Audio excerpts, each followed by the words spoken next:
Hello, hello, hello. I hope everyone can hear me. So, this is officially my first live stream on this new YouTube channel. We have arrived, Formula One podcast. And it's, of course, is me, the real Dana, and Judge Joe Brown, and he should be coming on shortly. Let me just see what I look like. Oh,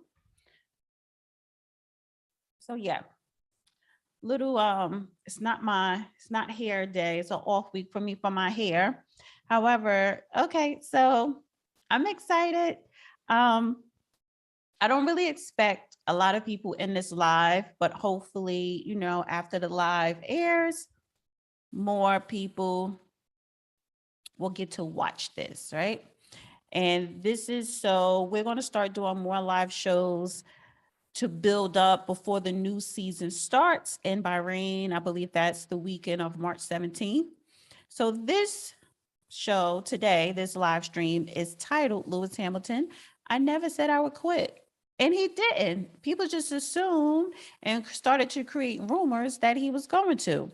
And also, I want us to talk about Mercedes reveals the new car for 2022, the W13. We're going to talk about that. And we also have to talk about Michael Massey. So this past week, it's confirmed that he's been sacked. He's out as the FIA director, and rightfully so. And I also heard that the Grand Prix in Abu Dhabi, the Formula One Grand Prix in Abu Dhabi, was watched by more people than the NFL Super Bowl that happened a couple of weeks ago, actually last week. All right. So the judge, he said he's trying to come on. He always has an issue with his Wi-Fi. So I try to get him to start logging in at least 10 minutes before, which he did. So, and he's still trying to come on now. So yeah, thank you to everybody that's watching right now and everybody who will see this once we finish with the live streaming. So it's kind of like so much to talk about, ever since the Abu Dhabi Showdown Formula One. What was that? That was December 11th. Um, Lewis Hamilton has been out of social media and he just resurfaced this month in February to say hello. And I kind of want to share his Instagram. Okay.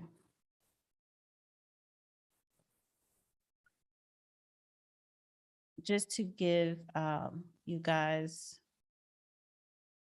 to catch up. So I want to share his Instagram because a lot of people thought that, yeah, that he was going to quit. So this was 2 weeks ago, actually, February the 5th. He said, I've been gone. Now I'm back. And he is back, what I've been up to since I've been away. So it seems like he's been hanging out with his family, traveling. And of course, we know right after the last Grand Prix, the championship race, he was knighted. I'm sorry, he was knighted Sir Lewis Hamilton, and that is him and his mom, or mum. That's how you say it. Yeah. What I've been up to since I've been away. So he's been busy, just taking time for himself, stepping back, enjoying life like he should. I'm good. You're good. I just think Lewis Hamilton is a very positive individual. And this was actually the last post before the post 2 weeks ago on December 11th, P2 on the front row. So this is before the race even started, right? Before all the drama. Okay, here he goes. Promote the panelists.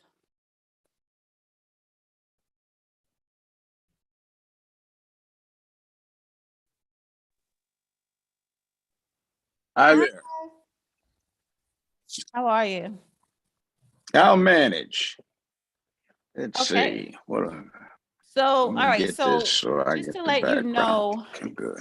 I'm streaming live on the new YouTube channel that I want us to do the Formula One podcast on. We have a ride Formula One, because I was doing it on my other YouTube channel, The Real Dana, and it has way more subscribers, but I kind of want to keep this content separate from the political stuff we talk about. So it's not going to be a lot of people in here, and that's fine. So it's just more of us, starting to generate more viewership. And I wanted us to do a live so we could just catch up with Lewis Hamilton. They revealed the new Mercedes W13 car for 2022, and I want to play that video. And he had a interview afterwards, and he said, I never said I was going to quit, because it was rumors going around saying that he may retire because of that outcome. No, he's trying to come back to win that championship. So actually, let me play. Should I play a video of the new car, the new Mercedes? Yeah, let's see it. Yeah, so it says introducing W13, the Mercedes AMG Petronas F1 Teams Challenger for 2022.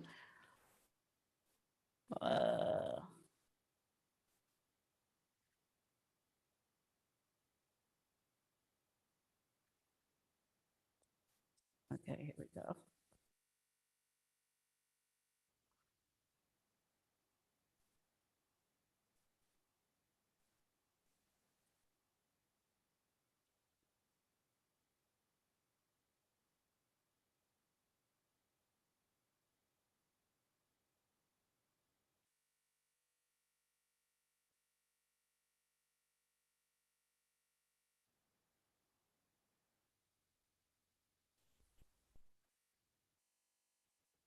Actually, let me stop, because I didn't have the sound. Sorry.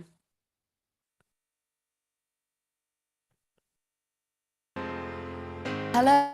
Welcome to the official launch of the Mercedes-AMG Petronas F1 W13 e-Performance. We're looking forward to race. It's what we love to do. The lineup has changed, the first time since 2017. Lewis Hamilton and George Russell. It is exciting seeing George come in and bring his energy. He's the next generation. The two of them are just great. Love doing what I do, and it is such a privilege working with this large group of people. Lewis, he's become an integral part of the team.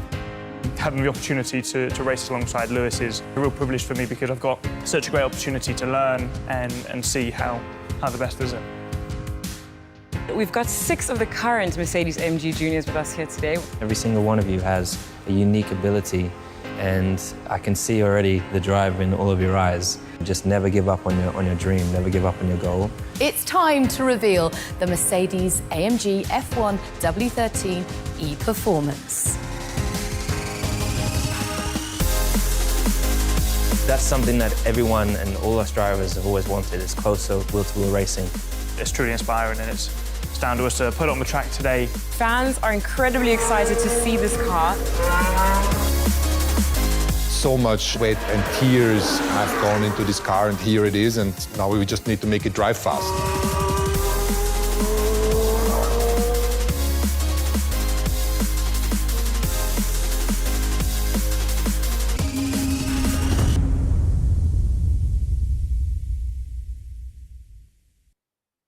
Okay.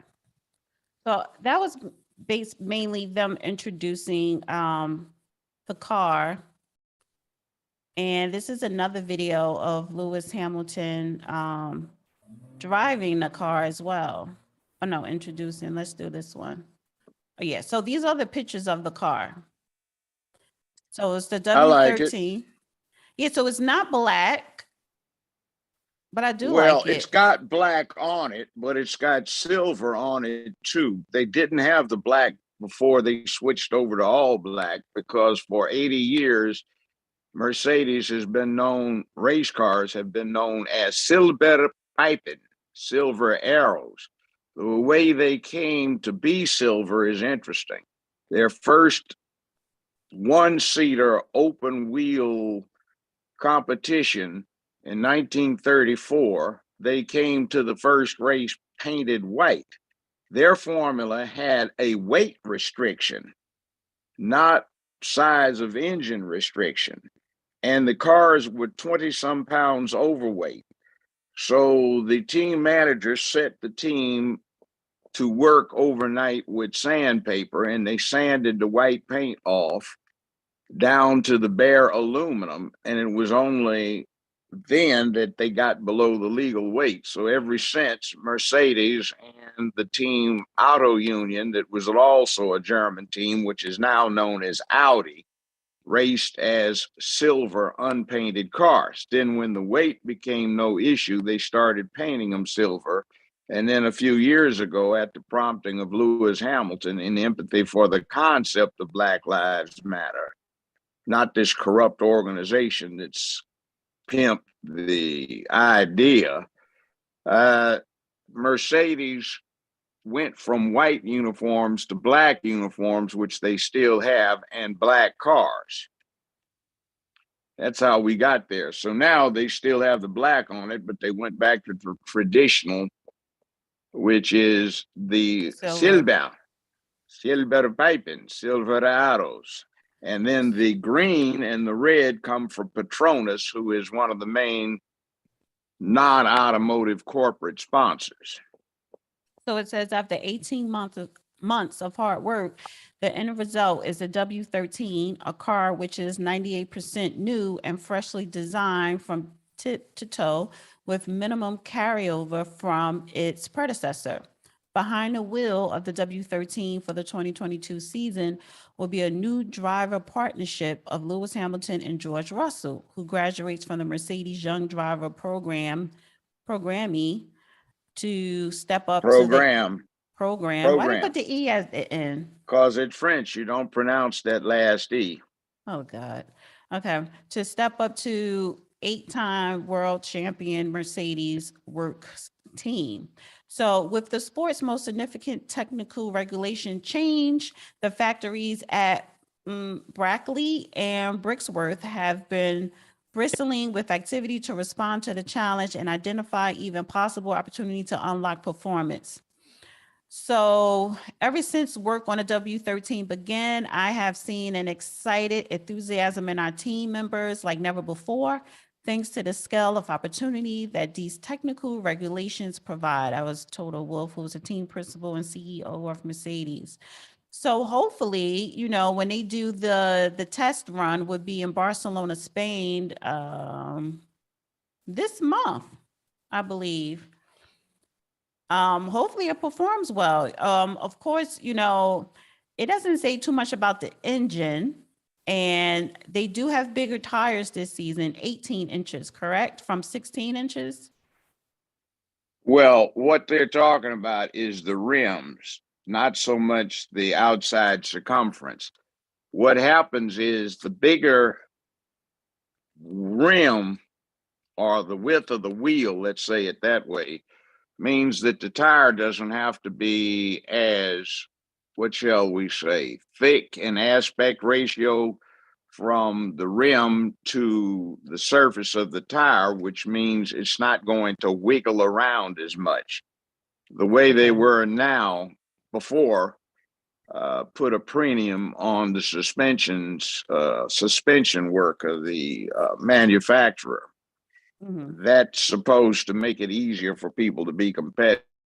That is a strange thing. It used to be that what they were doing was attempting to keep any team from getting an undue technical advantage so they could keep the racing going. And that was from a day when it was Baron this and Lord this or Roger this or some factory. So you wanted to even it up, and the typical racer had 4 mechanics, tire changers, and assistants, himself, and maybe a manager, and that was it. Now they've got a couple of thousand people that are associated with the racing team because it's big business, and these cars are experimental devices, and they are serving the function right now, sort of like the test pilots operating,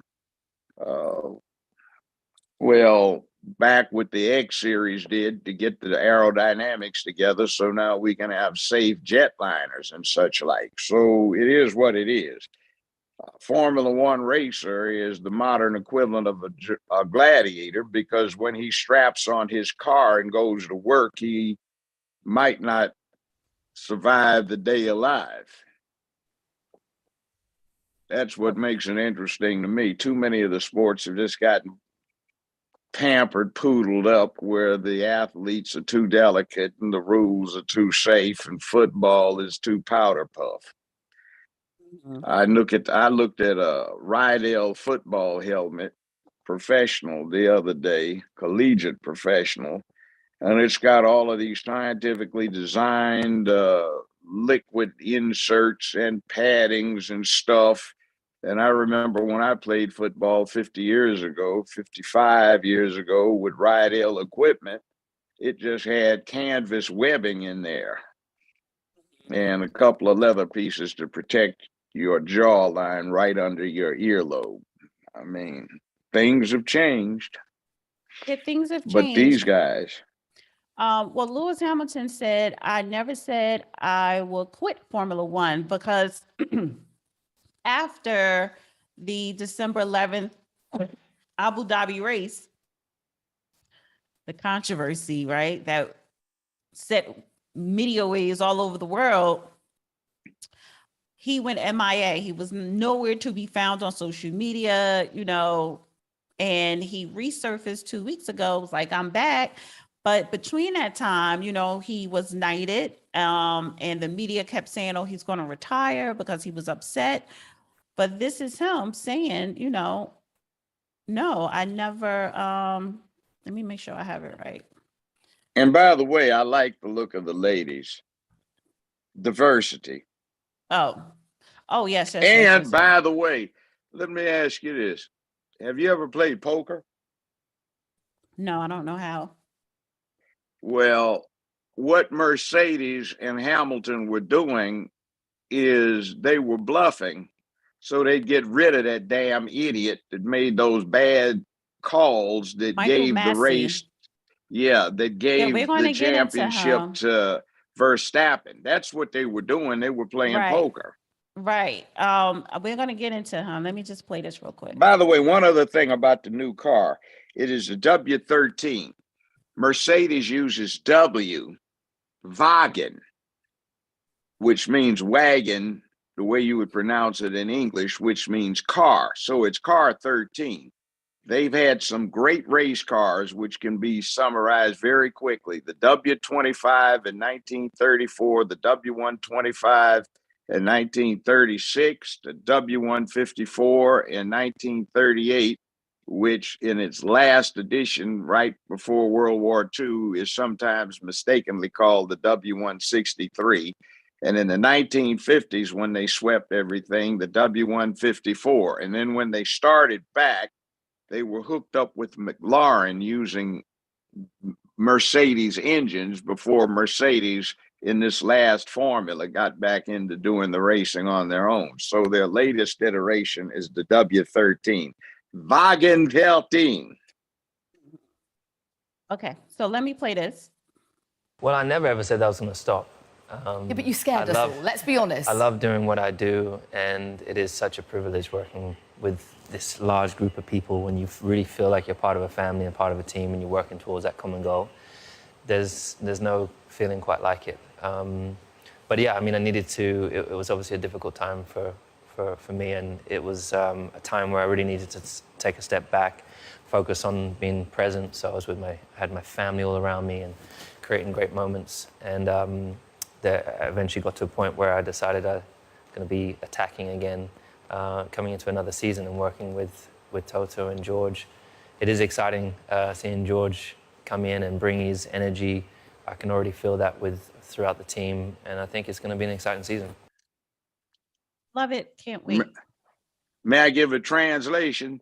Mm-hmm. Brother, you had every right to be pissed off because you got done wrong. There was no excuse for it.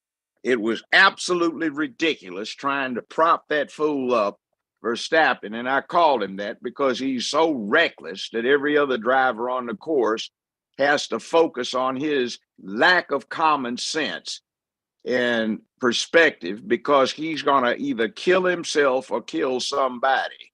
So, brother, you got done wrong trying to prop that GW hope up. And it was good to keep yourself out of the public eye so you wouldn't say something that you might have been entitled to say that you couldn't take back. That was Right. good common sense. And so this is an article saying how Michael Massey reacted to the FIA acts as personal friend relays private text messages. But let me just play this because this is another Lewis Hamilton, I guess, interview.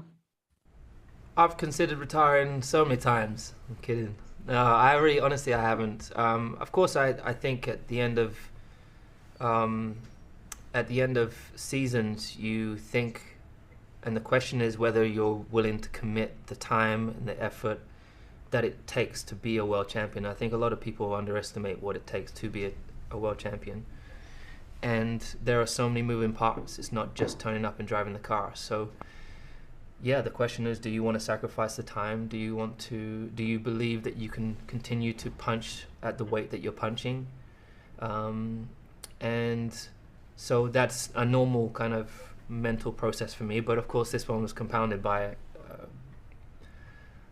a significant factor. And I think ultimately a sport that I've loved my whole life. There was a moment where I kind of, I've obviously lost a little bit of faith within the system, but I'm generally a very determined person, and I like to think to myself, like, whilst moments like this might defy others' careers, I refuse to let this define mine, and so I'm focused on being the best I can be and coming back stronger. I like what he Let said me say there. something. Let me say something about his age. Mm-hmm. After this season, I suspect in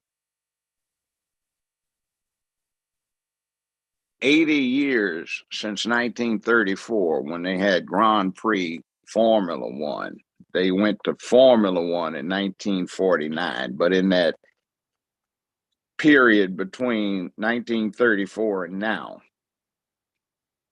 Lewis Hamilton is going to wind up the GOAT of all time, greatest of all time, by having 8 championships before this season is out.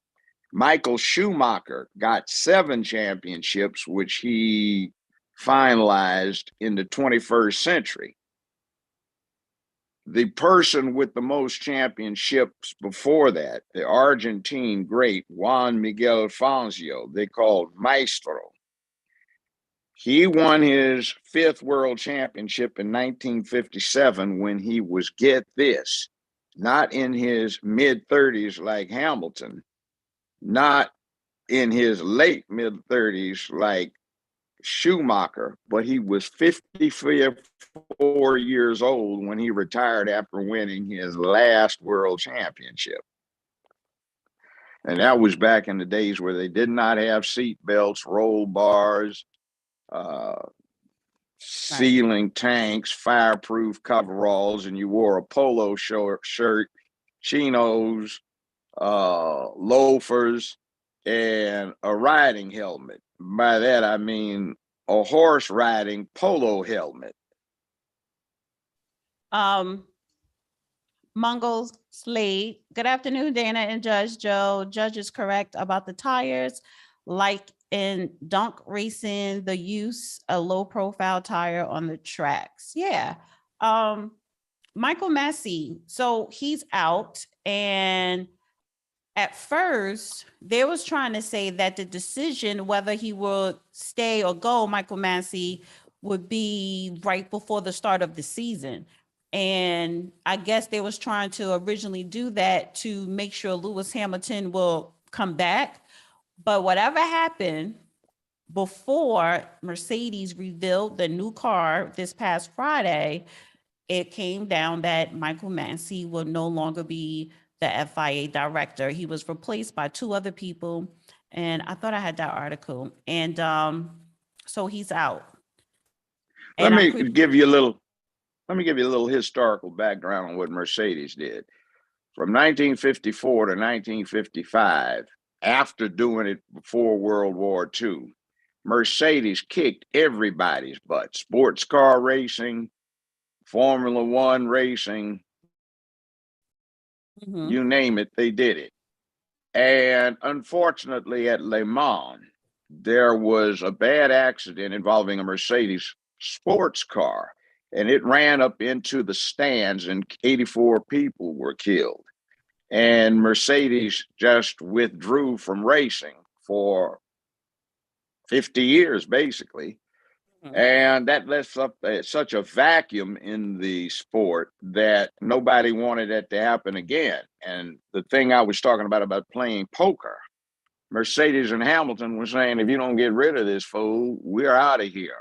And Mercedes just sent a few history books over for the powers that be that now have all this hooked up with television and billions of dollars instead of just reputation like it was back in the 50s, said, well, somebody's got to go. Ain't gonna be no S like that. So you're out of here, Massey. So bye-bye. You messed up. You blew it. It's no excuse. You've been in charge of applying the rules and you don't even know the rules. So get your stuff, get going. And I hope they didn't even give the fool a golden parachute to get out. But he's out. Mercedes says, okay, guess what? We were only playing. We were just bluffing. So here we go.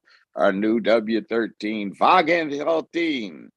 And we're going to kick butt. And they've been concentrating on this car for 3 years. And there are some other things with the car. The front wings, if you look closely, are different than they were last year. And for the preceding years, that's to cut down on the turbulent airflow problems behind the car so it doesn't disturb the downforce necessary for the following car to keep traction on the course, which is supposed to promote more enthusiastic passing. As it is now, it's said that the car that's trying to pass sort of loses a lot of control because of the turbulent air coming off of the car that is subject to being passed. That's also why we have this thing where the rear wing can reduce the down angle and the down force to reduce drag, DHS zones, drag, DRS zones, drag reduction zones, and those are going to change too to encourage passing. Right. I think what really needs to be done, since it's so much money in the sport, is to widen some of these tracks if they can and stop trying to narrow the cars down so they're easier to pass. These things, if you've ever seen one up close and personal, are very wide and they're very long. The car or the tracks? The cars. The cars. Right. So wait, so cars are wide. So who's narrowing the tracks? Like these new track races, or no, they haven't narrowed them.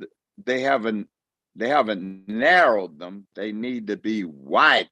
Oh, okay. I see what you're saying. I said they need to widen the tracks instead of trying to narrow the cars or compensate for the fact that you run some of these things like Monte Carlo on city streets that have been there for 100 years.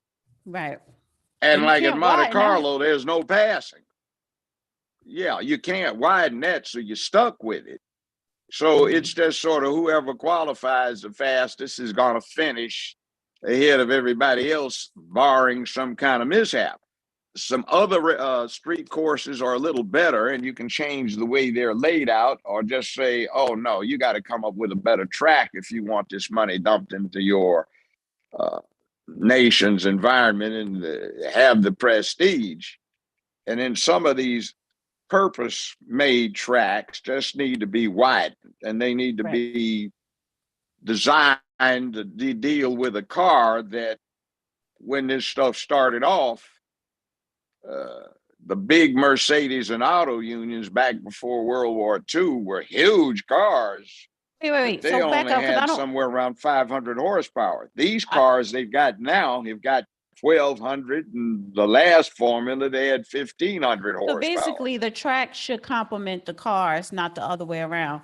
The track also- should reflect modern reality. See, I've got a car in my garage that will do over 200 miles an hour. It's a tricked out twin turbo 911 Porsche with a lot of enhancements. You didn't have race cars that could go that fast when a lot of these tracks were laid out. So you've got a car that in Mexico City at high altitude on a right day might clip 240 miles an hour on a straight. Whereas when these tracks were laid out, some of these 2.5 liter engines with 240 horsepower, 400 horsepower, they might only be able to top out at 180 miles an hour. You see, there's a hell of a difference. Well, also, what do you think that, okay, so Michael Massey is out on last week, Thursday. The FIA removed F1 race director Michael Massey after the long investigation into how his decisions impacted those final laps. In the days after Abu Dhabi, Mercedes boss Toto Wolff suggested Hamilton was delusion with F1 and hinted that F1 star could quit. And plus Hamilton was silent. However, so going into this year, what are let's tell the audience let's tell the audience first what all this thing is with Massey. Hamilton,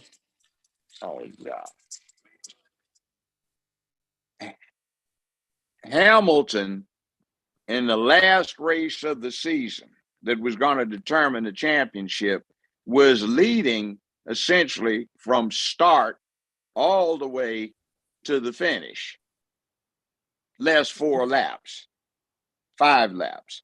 So what happens is he has lapped 4 cars. In other words, these cars are a whole lap behind him, so he's passed them. Verstappen, who was in second place, was running 5th behind the 4 cars that were to be lapped. Somebody had an accident. Massey put the safety car out. Mercedes inquired directly of him, what are you going to do about the order? Now, there is the option of maintaining the order. Hamilton, the 4-lap cars, Verstappen. Right. Okay. I says, we're going to keep the order. Hamilton's on the radio saying, should I come in for a tire change? Because his tires were worn out. But the way the rules are set up, it was going to be, there was no way in hell that Verstappen could catch him. So just stay out there. Don't worry about it. Okay. At the last minute, after Mercedes had passed the pit stop exit, so they could have had their last chance to get replacement tires and pop back out without losing a place. Well, what has just transpired is Massey has allowed the 4-lap vehicles to come around in front of the safety car and unlap themselves. When that happens, the rules are without equivocation. The safety car must stay out 1 full lap after lap cars are allowed to unlap themselves. What happens is that's the end of the race. Lewis Hamilton is world champion. Massey surprises everybody by deviating from the rules and calling the safety car in instead of making it stay out the final lap after they've let everybody pass. Because what that does is it takes the cushion of 4 slower cars between Lewis Hamilton and Verstappen. So Verstappen is right on Hamilton's behind with a brand new set of tires because Massey informed Red Bull that, you might want to come in. So it did. Massey's goal was, we want to improve the racing to make it more exciting. No, hell no. You don't change the rules for that purpose. So instead of the safety car staying out its mandated last lap, which would have seen the finish of the race and Lewis Hamilton, the unprecedented 8-time world champion, Massey knew what he was doing. It was inevitable. Hamilton was going to wind up the way Massey manipulated it, with Verstappen right up his behind with a fresh set of tires. Hamilton was on some worn out tires, and instead of being world champion, Verstappen damn near ran him off the road again and passed him, and he takes the world championship in the remainder of the first lap, the last lap that should have been under that safety car. So that's what everybody was upset about. That's just ridiculous. So that's like in a so then football it's, game. wait. So Max Verstappen, do you think that they should make him give the title back? Should They the title won't. be It's- overturned? They won't, because it's never happened again. But it's like in a Super Bowl game, somebody saying, oh, it's clear the runner stepped out of bounds, but we want to keep this game interesting, so we're going to let the touchdown stand. And everybody's looking at, hell, his foot was all the way out of bounds, Also, what down on the resulted 25-yard line. also what resulted out of that, Nicholas Latifi hired bodyguards after Abu Dhabi death Yeah, threat. he's the So one that had the wreck. the Williams driver, Nicholas Latifi, was so worried about death threats he received after the Abu Dhabi Grand Prix, he hired bodyguards to protect him and his girlfriend. So, Well, see, mean- it's like this. This is international, and He's there are no Canadian, too, rules. No. See, that's not where I'm going. This is international. There are no rules that pertain to the gambling. One sheikh dealing with one potentate somewhere else might have put down $50 million as a bet on this, or $25 million on this thing. And Hamilton was the sure thing. Vegas was saying he would win, and he did. But then when our good driver had that accident, which was driver error, well, somebody might get a little pissed off about it. You caused me to lose much money by your foolishness, you see. So this is consequence. And see, other people in the world, not here in the United States, we tend not to pay attention to causality. The causality was the wreck, which put in motion the perfidy of Masi, who wanted to ramp up the excitement, and he thinks having a new champion besides Hamilton is going to make the sport exciting and make the fans more attentive. No, fool, that pissed them off. And a lot of other people, and it just looks like what's going to happen historically is this thing Verstappen thinks he got is going to be bracketed. This wasn't really a championship. It had to go that way. He was handed the championship by an extremely bad officiating call that violated the rules. So there it is. So Verstappen, did you accomplish anything? You did second.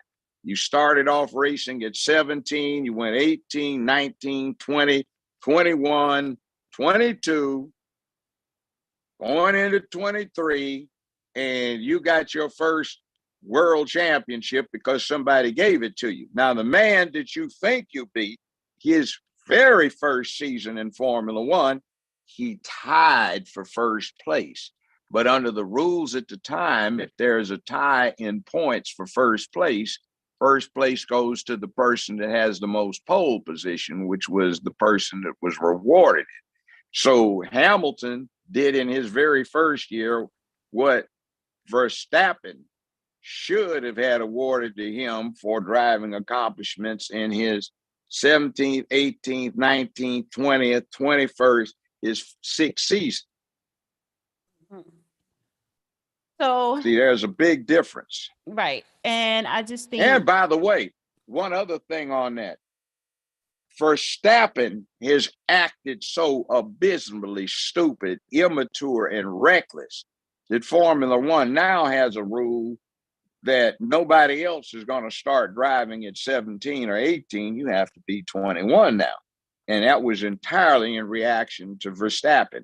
But you see, the mavens that want to generate ratings don't want to talk about that.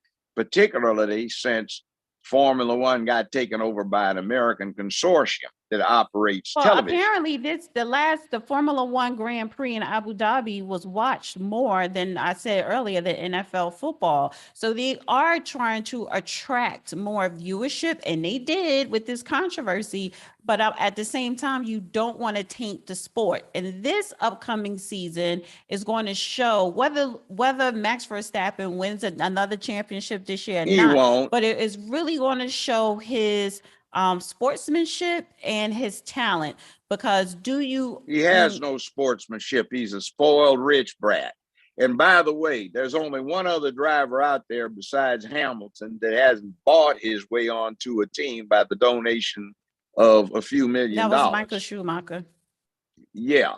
See, I think there's one other guy out there now who had some merit. He's one of the older ones. But everybody else out there on the team had to pay to be on the team but Lewis Hamilton. Mm-hmm. So just keep that in mind. And Verstappen's daddy, who was a Formula One racer who did the same thing and is a rich man, purchased Verstappen's place on various levels to get up a lot of to them where purchased he is. their kids' places. Yeah. Everyone has had his place purchased except one other racer besides Hamilton right now. He's one of the older ones, and Michael Schumacher, whose fathers worked very hard to get them the opportunity. All the rest of them are rich kids. And by the way, even Schumacher, the story with him is there was a filthy rich German surgeon whose son was racing, and that surgeon became impressed with young Schumacher and supplemented what Schumacher's daddy was trying to put out so Schumacher could get the racing carts and get the opportunities to race. So Lewis Hamilton's daddy, a black man, worked 3 jobs and got Hamilton in a position where on raw talent, he could get what he got. See, so he is the working man's, the ordinary man's champion, not just a black man. So one other thing before we go. One other point too here, before you get there. You mentioned that this generated controversy.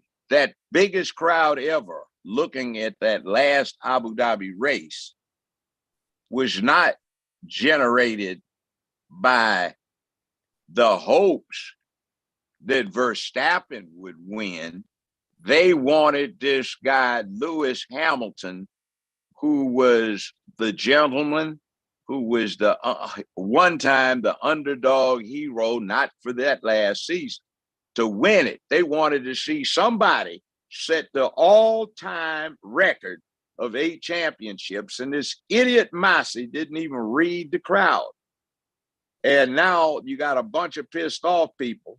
You may have generated some people to come back, but you lost a lot of saying, oh, this is just BS because they don't even follow their rules. A lot of people coming back. No, but you're gonna have a lot of people coming back who want to see Hamilton get vengeance on what they did to cheat. And then you want to have people come that say, well, what is this sport all about? Because every sport commentator, every sport athlete from all of the sports leagues were commenting on that race that never commented. Well, yeah, but I know, but you got a lot of people that ordinarily wouldn't be in this race, minorities and ethnic groups that usually aren't included in this inclusivity. And I think that's a good thing. But they just said, hell no. After that, we saw the same old stuff we look at home, ain't being bothered. I will listen in, but I'm not going to listen to that until they prove it. Now, I'll drop what I was saying. Go ahead. Right. So who do you think is Mercedes' biggest, who do you think is going to be Mercedes' biggest competitor this upcoming season? Do you think it's going to be Red Bull again, or? No, I don't. Who do you think? I think it's probably going to be Ferrari. Ferrari has the backing of the enormous Fiat concern, one of the biggest car manufacturers in the world. Ferrari is Maserati, which is their old rivals and one of the all-time greatest racing marks. They've got Fiat, They've got Alpha, in one sense, used to be affiliated with them, but not now. Alpha is doing its own thing, it looks like. By the way, you may get Porsche in here, and Audi is talking about coming in next year. So that will be interesting. But you've got some very large consortiums of very large automotive manufacturers that have some very deep pockets, that have some spillover technology that does not violate the rules about how much you can spend on research and development of a race car, because they already have it in their computers and on their books from having done this for a long, long time. See, Mercedes isn't the only team that uses its engines. There's another team. Honda supplied Red Bull and another team, and now Honda bailed, so Red Bull is trying to go into setting up a nascent engine manufacturing business, which gets all into the headache of metallurgy, hardening, tempering, cyanogenetic treatments, tolerances and stuff like that, and what material to use for what little technical stuff that vast experience helps you out on doing. So I don't think they're going to have the most competitive engine. They may luck out because they had a good car, but we don't know how that short wheelbase car is going to perform with the new aerodynamic requirements versus the long wheelbase Mercedes, which is a car that's generally more consistent, if not stellar, on certain tracks. All right. So one last thing before we wrap up. Formula One drivers to stop taking knee pre-race. So Formula One will no longer set aside time for drivers to take a knee ahead of races, as it looks to reintroduce more concrete actions to combat racism. Chief Executive Stefano Domenicali told Sky Sports on Tuesday. Formula One launched its We Race as One diversity, inclusion, and sustainability platform in 2020, which included a pre-race moment when drivers gathered on the grid to express their support for the initiative with a gesture of their choice. So, well, okay, there's no need. In other words, the need is supposed to inspire the way it is one action, or the expression is supposed to inspire action. So since the taking the knee inspired the whole industry to take a concerted action, there's no need for it. Okay. In other words, you see what I'm saying? Yeah. This well, is what you Lewis want. Hamilton This does is what a you're lot. getting. Yeah, Lewis Hamilton, he has his own organizations, but he's also, I think Formula One, I think they have diversity, dealing with diversity to bring awareness to racism, LGBTQ issues. So you're right, they don't need to take a knee anymore, because they are implementing certain steps like the NFL, to combat adversities. A question for you in the chat. Our only person, thank you, Mongo. He says, question to the judge. Do you see Tulsa getting into this lane in the next couple of years? Great question. Tesla. Are you talking about Tesla? Tesla. You say Tesla? Yeah, Tesla. Why? I say You're in Tesla. Europe. Tesla was not American by birth. He was Eastern European. And the way you would pronounce it is E is A, not A. So it's Tesla. In America, we say Tesla. Now, Tesla just got embroiled in a big thing out in California about the black employees talking about how racist it was. So that might be an impediment to it getting into Formula One without some changes, which would perhaps alleviate the grievances of the black employees in California of Tesla. Now, I would assume that Tesla would be attempting to monopolize Formula E, which could be a big thing. Although there is a big problem with transporting those cars because of their battery sets up, which pose a great hazard to the airlines that have got them on board, because these batteries can spontaneously combust. But it's an exciting sport. The cars have some very interesting aerodynamics, and it's going somewhere. But you can throw money at stuff, but there are secrets, you see. And if you don't know the secrets, you got to throw a lot of money out there trying to acquire them on their own or discern them. And one of the things that Formula One did for this year is reduce the amount of money that can be spent. They put a lower cap on the expenditures. So Tesla, more power to you, but you aren't into racing chassis and you aren't into hybrid engines where you have, that's under the current formula, gas engines in combo with an electric engine. Now they know electric engines, but where are they going to get the gas part of it?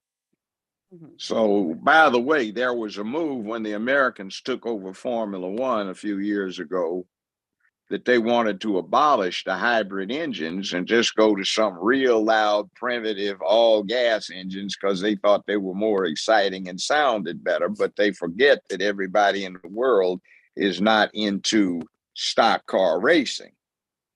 So it is what it is. And Formula One wanted to keep street relevancy by testing out technology that people either have or will have shortly in their cars. That's how we got ABS brakes. We've got a lot of things that save a lot of lives came out of Formula One racing, which interestingly enough have been banned in Formula racing because it was said to make things too uncompetitive. All right, so that's going to conclude our first live show for the 2022 year Formula One. That's just my opinion, Melanie. Yes. They didn't announce that they're interested, but who knows? Thank you so much for the Cash App Mosley. Thank you. Appreciate it. All right, Judge. So I guess we'll do it again next Sunday. Yes, let's see what the technical developments are. One thing I don't like. That's what I want to talk about, technical development of the other cars, but don't get into it right now. Okay, well, just one comment. When I took this up as a kid back in the mid 50s, I had an ambition to be an engineer or a scientist. And I was very taken by the fact that the publications and all of the reporting on Formula One was deep into the technical aspects of the engines and cars, the theory and practice. Now you can't find that. It's just like, oh, who's interested? Well, there are a lot of people that are interested. What do you have inside these things? From the last formula before this one that didn't have the hybrid cars, where you had combustion engines turning up 18, 19, 20, 21,000 RPM, and something the size of a large motorcycle putting out 12 to 1,500 horsepower. What makes these things work? What is this with carbon fiber monocaves and these fantastic suspensions and the science that goes into it? We hardly hear anything about that now because I guess it's all dummied down who's interested in STEM, science, technology, engineering, and math. We just want racing. And you see this thing about trying to eliminate the competitiveness or the dominance of one team that is illustrating command of the current science, technology, engineering, and math.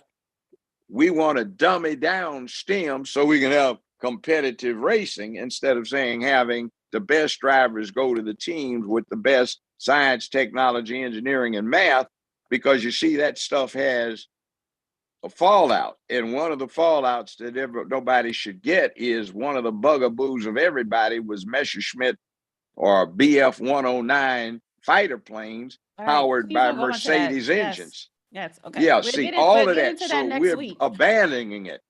All right. So we'll talk about that next week. What's wrong with us? All right. Thank you, Judge. Thank you, everybody, for tuning in. Please subscribe. Please hit the like button, and we'll see you next Sunday. Bye.